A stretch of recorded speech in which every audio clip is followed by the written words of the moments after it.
Hey everybody, I'm Travis Hopson of PunchdrunkCritics.com, and this is my review of The Iron Claw. Now, some of you already know that I wrote a review of The Iron Claw for JoeBlow.com and did another narration for them as well. But I had to have something for Punch Drunk Critics. I had to.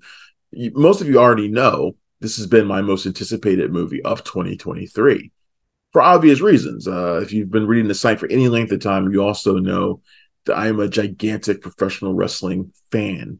And I grew up on professional wrestling the same way I grew up loving movies. They're essentially the same for me. And I watched a lot of the Von Erichs growing up. World Class Championship Wrestling used to come on late at night on ESPN. I would follow their story and their various storylines in wrestling magazines in between shows. So it's a lot harder to keep up with wrestling that wasn't WWF and NWA back then. You had to read the wrestling mags as well. And the Von Erichs were like a lot of the wrestling dynasties back then, like whether it's the Harts or the Briscoes or anything. The Ganyas. Yeah, definitely the Ganyas too. They had this sort of mythical aura around them, and it all centered around Fritz Von Erich, the father, who's, like a taskmaster who's, in his, training his sons and brutalizing them so they'd be tough enough to take on the sport of professional wrestling. And of course, the Von Erichs were hit with a series of terrible, terrible tragedies that led to people coming up with this term, the Von Erich curse, saying the entire family was cursed. To the point where the only surviving brother out of five was Kevin Von Erich, who in the Iron Claw is played by Zac Efron. Also in the film, you've got Jeremy Allen White as Kerry Von Erich, who was the one who would make the journey over to WWF at a certain point in his career. He was also NWA World Heavyweight Champion at one point. Harris Dickinson as David Von Erich, and Stanley Simon's a newcomer as Mike Von Erich. They leave out one other brother, who's Chris, who also died. And Durkin does that for I think pretty good reason. A lot of people have taken issue with it. I think it's okay. I'll get to that in a little while, but I had to talk about the Iron Claw. If I wasn't going to write a formal review for Punch Drunk Critics, then I had to at least talk about it to give my thoughts. And I was a little bit worried going into the film. I was lucky enough to attend the world premiere in Dallas, surrounded by people who grew up knowing the Von Erichs and knew that story more intimately than I ever could. And so it was a different kind of atmosphere. I wanted to make sure I watched the movie again outside of that atmosphere before I made any kind of judgments on it, really. It's a hard-hitting movie, man. I know a lot of people have seen the Dark Side of the Ring episode about the Von Erichs. That's where a lot of people's knowledge of it comes from. For me, it's following them as a younger kid and seeing these tragedies play out in semi-regular fashion. Just like whenever I would get a new issue of a magazine is when I would find out about the latest Von Erich, tragedy that had befallen them. But you didn't know all this other stuff. Like you didn't know.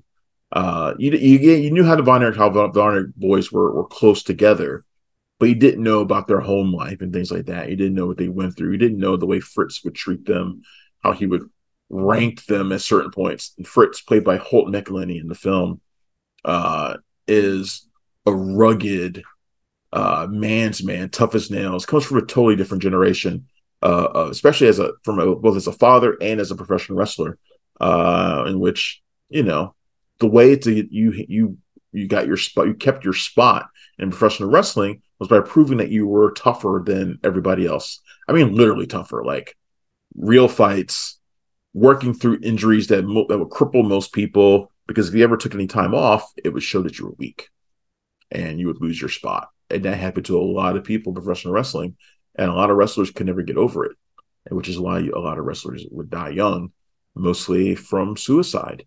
And we see that is one of the things that impacts the Von Erichs, the Von Erich boys as well, is the pressure to perform, the pressure to live up to a family legacy, And then just the crippling demands of professional wrestling, in which you're in the squared circle 200, 300 days a year, getting dropped on your head, getting dropped on your back. You're taking pain pills. You don't get time to sleep. You're partying too hard. It's all these things that have devastated professional wrestling. And as a fan of the sport, most people call it sports entertainment. I still think of it as a sport. I know it's, scripted and all that kind of stuff. Trust me, I know everything about professional wrestling there is to know. Um, I still look at it as a sport because these people take real injuries, take real bumps, and take real injuries and die young. So they deserve all the legitimacy that they deserve. But seeing the way they went through it in this film, captured by Sean Durkin, you really get a sense of the weight and the pressure that all these boys were feeling.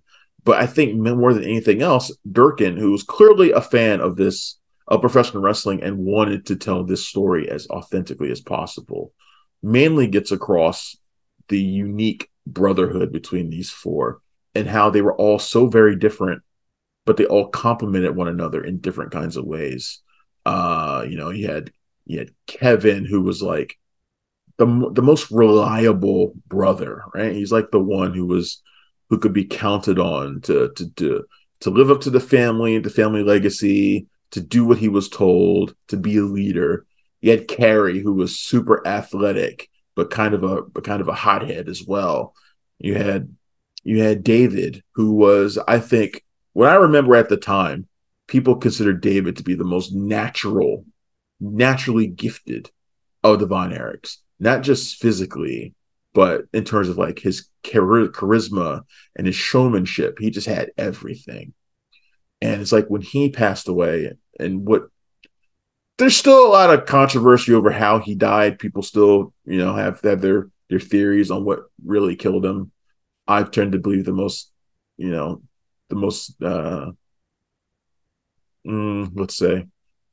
common telling of the story, that he died of an illness in Japan. I don't believe any other conspiracy theories out there about it.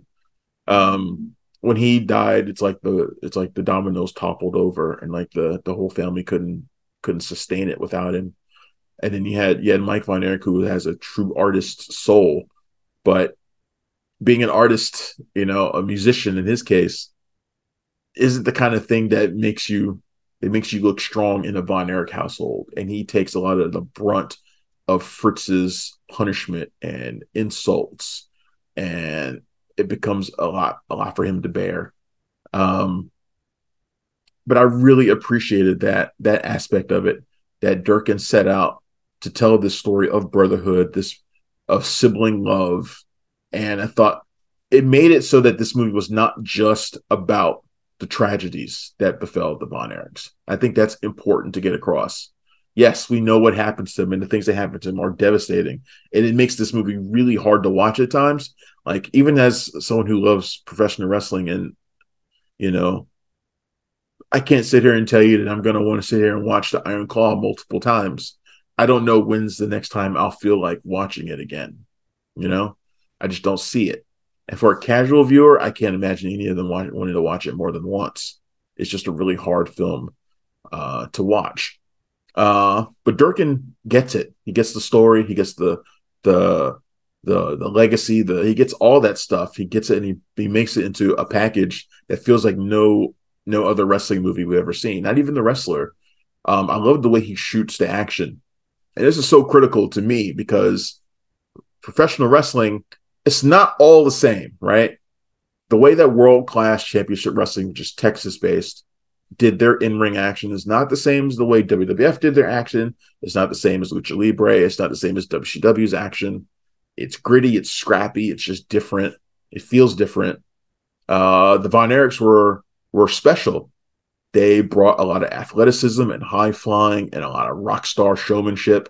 Their feud with the Von Erich, with the Fabulous Freebirds, which you see a little bit of in the film, that stuff sent crowds through the roof. It was like nothing we'd ever seen before. And it's just different. And Durkin gets it. He shoots it like those old World Class Championship Wrestling matches. I was loving it, feeling nostalgic while watching it. Chavo Guerrero, one of the true wrestling great. was on hand helping them with the in-ring stuff. And you can tell Efron, White, Dickinson too, they all look great in the ring. They look fantastic. And they bulked up. Zac Efron looks like a damn refrigerator in this movie, man. I don't know how he put on that much muscle for this movie. It's insane. I'll be curious to see what he does with that frame now, or if he tries to lose it back and get back to a more normal size, because he just looks gigantic in this. If I had to note a misstep in the movie, though, why would you ever cast anybody to try and be Ric Flair? The Nature Boy. Don't ever cast anybody to be the Nature Boy. Just pay whatever you have to pay to get the archival footage of Ric Flair giving the promo that he gives in this movie. Because the guy who played him could not match Ric Flair's swagger, his energy, nothing. And look, there's no other wrestler who's quite like Ric Flair. And trying to get somebody to play him it felt awkward. I was the only time where I like bristled in my seat, like, ugh. And I could feel the energy in the room at that premiere, like, what is happening here? Because this guy's not Ric Flair. You just pay the footage for the interview, and then have this guy or somebody else put on the Bond wig and wrestle as Flair in the ring. That's fine. That makes sense. I was also a little disappointed that we didn't see more of AEW World Champion MJF, Maxwell Jacob Friedman, in the film. He plays Lance Von Erich, who is the fictional Von Erich created to kind of help boost sales when the company was going downhill. You don't really see him in the movie very much, if at all. I like that the fact the film also reaches out to show the boys' lives outside of professional wrestling. Lily James has a great role as Kevin Von Erich's future wife. She's assertive and confident, and she really courts him more than anything else, working her way into the family and becoming part of that family, and what is probably the most isolated and secretive business in the world. I don't know any other that is quite the same as professional wrestling, but she made herself fit into that world.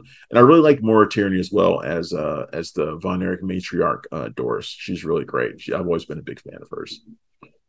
But look, when eventually we do get to the tragedies, and they come quickly in this film. They hit you one right after another. And Durkin, like I said, he does exclude one brother from the movie. I think he does that for a reason. If you were to include him, it would just be one more tragedy on top of tragedy on top of tragedy on top of tragedy. And I'm not so sure the movie could have recovered if there was another one. His death is also very similar to one of the other deaths in the film.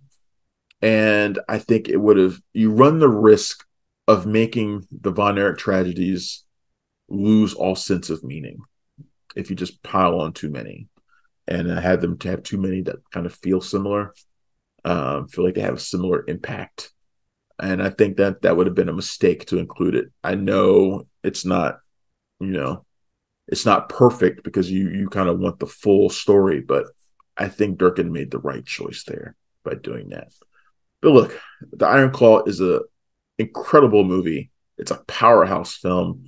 It presents the world of professional wrestling in a way like no other film has done. It makes you look at these wrestlers as real people and see the price they pay for the business that they love, and the price they pay for continue on a family legacy of professional wrestling. And it's one of the best movies of the year for me. And I think it's one of the best movies of the year, period. I'll be curious to see what it does in terms of awards. I'm not so sure it's going to get any for acting.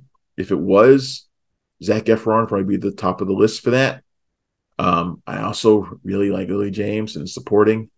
And Jeremy Allen White is fantastic as Kerry, too. I wish his role was slightly bigger. But all the performances are great. And Durkin, he makes these movies about unique family structures. His first movie was a cult film, Martha, Marcy, Me, and Marlene. And then a couple of years ago, he did The Nest. So he makes these movies about unique family structures. And I hope it's a theme that he continues to run with because he's really good at it. And Iron Claw, I think, is the best film that he's done yet. All right, so those are my thoughts on The Iron Claw. If you want to see more of my thoughts, you can either go to joeblow.com, where my review is found there. Along with this video on punchdrunkcritics.com, I'll have a short capsule review to go along with it. But I hope you'll check out this video. Obviously, if you've gotten this far, then you have. And I appreciate that. But thank you again for checking out this video review of the Iron Claw. You can find me every day at punchdrunkcritics.com. Thank you. I will see you next time. Bye. Thanks for checking out the show. If you like what we're laying down, please subscribe to our channel and click the bell to receive notifications for all of our latest stuff.